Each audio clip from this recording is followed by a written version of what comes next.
Hello, hello everyone, and here we are today with beloved Metal Slug, the run and gun game, the one in arcades. I love Metal Slug. I first played it on the Anthology Collection on the Nintendo Wii with my brother. We had an absolute blast. Now, I may not be the biggest fan of Antstream, but it is still another way to play Metal Slug, and I have access to the service, so I should probably use it for something. Now, as ports of Metal Slug go, this isn't one of the best ones. You can see there's already some artifacting and some issues from the streaming, because this game is being streamed. This isn't a ROM that I've downloaded,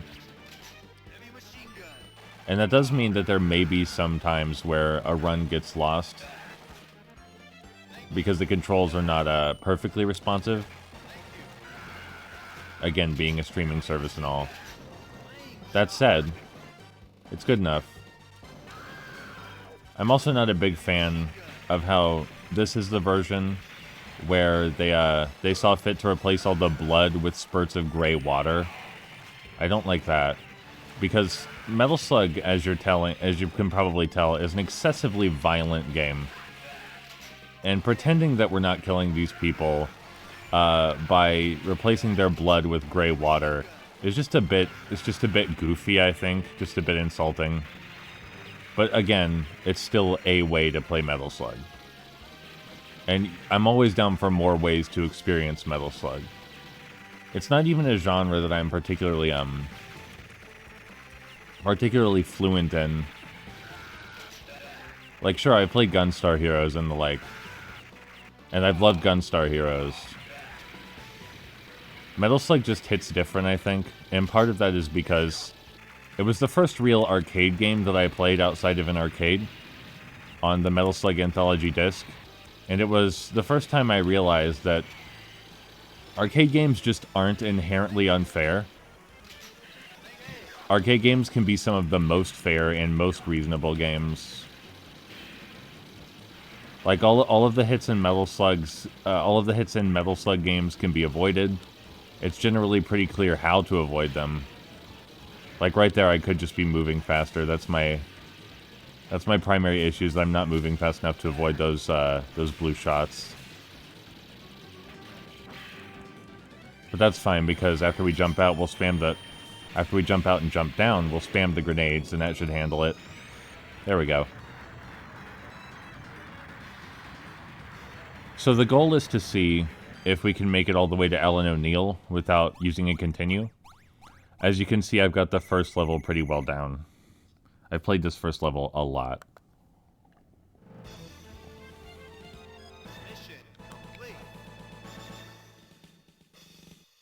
But if we can make it all the way to Ellen without using a continue, I'll be happy with that.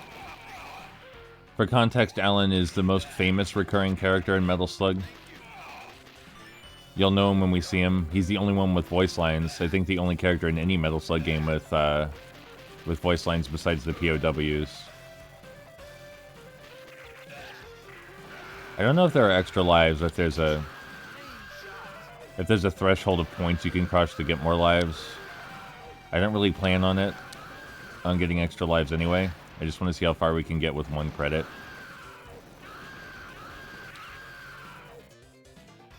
It really does feel like this game rewards you the same way beat-em-ups do, for quickly reading the screen and then locking down the enemies using aggressive tactics before they have a chance to counterattack. And of course, there's always the standby with run and gun shooters, which is ducking.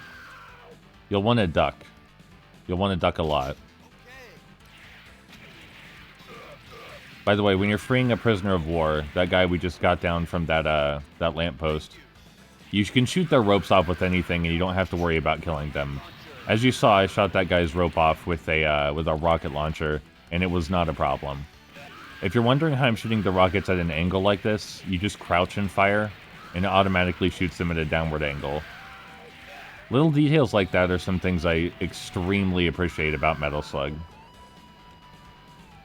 There's just a lot about this game to discover, in spite of how simple it may seem.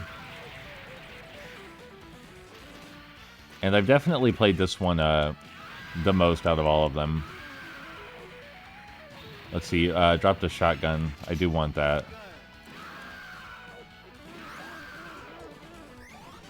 The shotgun in some ways is just straight up better than the rocket launcher. When you're close enough to an enemy, you can knife them. And when you kill a tank, be mindful that sometimes a fellow will pop out of the top of the tank with the intention to throw a grenade at you immediately after. So just because you defeated the tank proper, don't think that means you're done. As fun as the shotgun is, the heavy machine gun is definitely more appropriate for this mini-boss.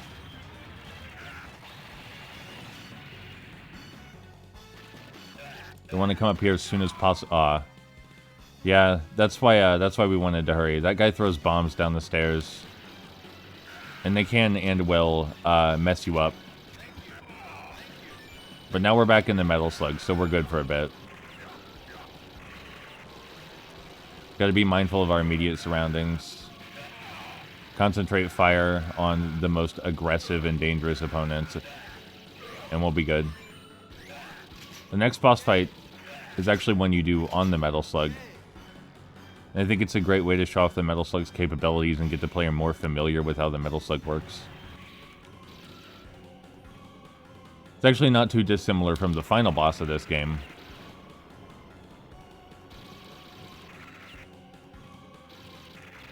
So, it drops missiles to the ground in a variety of ways, and you have to focus on which arc it's going to use. So you can either jump or move past it.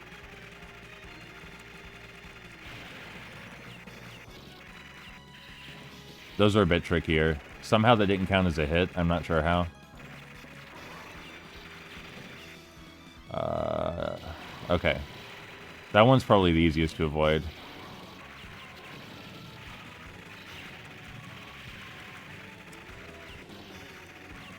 You get a feel for which type of missile it's going to use pretty fast.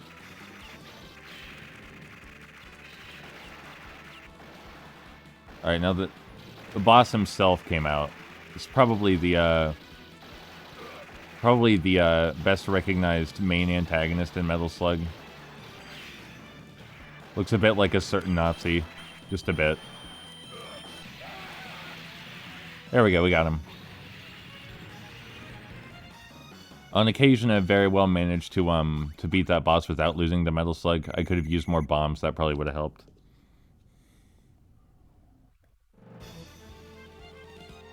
Mission complete.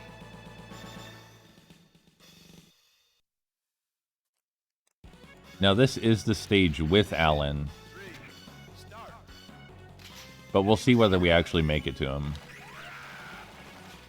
There's some platforming in this one. And you can fall down pits, and falling down pits will kill you instantly. There's a way to fire diagonally. It doesn't seem to work as well on the Antstream version of this game. But it is possible to fire your heavy machine gun in a diagonal spread. Hello, you just flew right through me. Awfully rude, I think. I wonder how many times they're going to send helicopter pilots before they realize that it's not effective. Maybe some of the easiest enemies to fight. Alright, big jump. That was scary. The platforming is, like, straight up some of the scariest stuff in this game to me.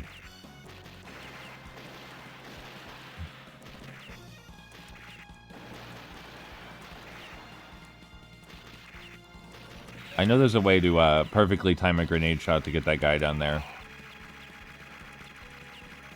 But it's a lot harder than you might think. I wonder who built that that gate that only rises if you shoot a big button on the side. Seems a bit awkward. I particularly like, alright, I've fallen down here many times. Be very careful. I particularly like how while you're playing this game, some enemies will attempt to like sneak onto the screen, and you can you know, if you know what particular shade of green you're looking for, you can catch them before they even have a chance to pull their weapon. I bet you're wondering how long we can do this. I am too. Alright, we should probably move forward. Like I said, there's no way around it. Sometimes you gotta do some platforming. Alright, here's Alan. We made it to Alan. I don't know if he'll survive Alan. Surviving Alan is not on the agenda. Alan does not mess around. As you saw, Alan he plays for keeps. Now, there is a way to control Alan's, oh, we got dead. There is a way to control Alan's boss pattern. I believe by shooting bullets just in front of him, you can make him corner himself, if I recall correctly. But either way, Alan's where the game first gets really serious, I think. Where you have to think more, more deliberately about a back and forth between you and your opponent. Okay, Alan, we get it. Don't worry. Maybe that's like a really convincing way to get people to put in more quarters, is to have Alan laugh at you like that.